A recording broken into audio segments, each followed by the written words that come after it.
in August 2011 and was diagnosed with a condition called congenital nephrotic syndrome of Finnish type. He had his kidney out when he was 4 months old. He had his other kidney out there just before Christmas. You know, he has days where he just spend the whole day going, I feel sick, and that's just the way it is for him. And but his personality, he's such an outgoing personality and gets on with it.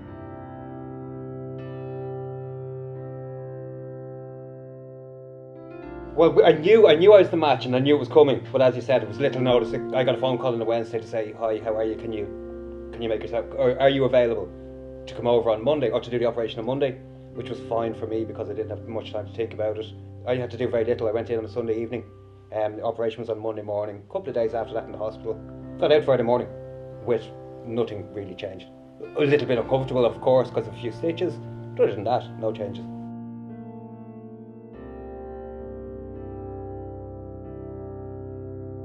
The operation itself, I suppose it was an up and down ride. Initially, it went smoothly. He was out of theatre. He was up in ICU and we thought he'd probably be sedated for a few days, but he was awake. He'd taken all the tubes out himself, so he was talking, awake, giving out to us. We thought everything was going smoothly, and then literally I think a couple of days before we were due to be released, he went into rejection. So that involved then intense treatment with medicines, and then also cleaning his blood.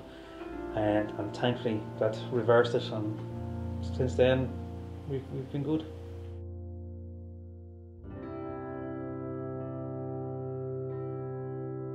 Yeah, it's an absolute complete change. There's still some medication involved, but not half as much nothing compared to what there was. That he was on. He can, do simple things like swimming, having a bath.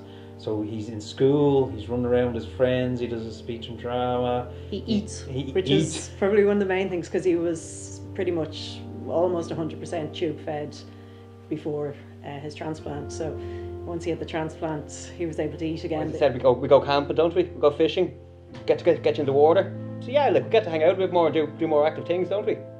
That's the only change for me. Physically, nothing has changed. No, it had no side effects, no problems, no complications, no side effects from it at all.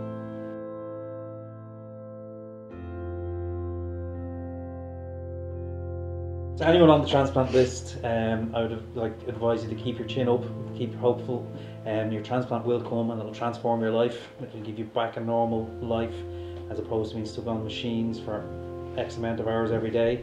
I suppose for anyone who's thinking about donating an organ and getting it, needs to get an organ donor card, talk to their family, and that's #1 priority. Let their wishes be known, and if they could just see the difference it makes to someone, it's just phenomenal. There are small children out there like Miles, and at this point of their life, it's just, as we said to you, it's unreal, the difference.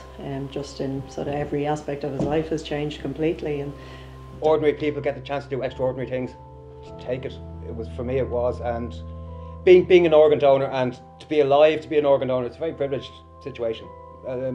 Most organ donors are dead. They don't see the benefit of their donation. To do it and to be alive to see it is truly, it's very special.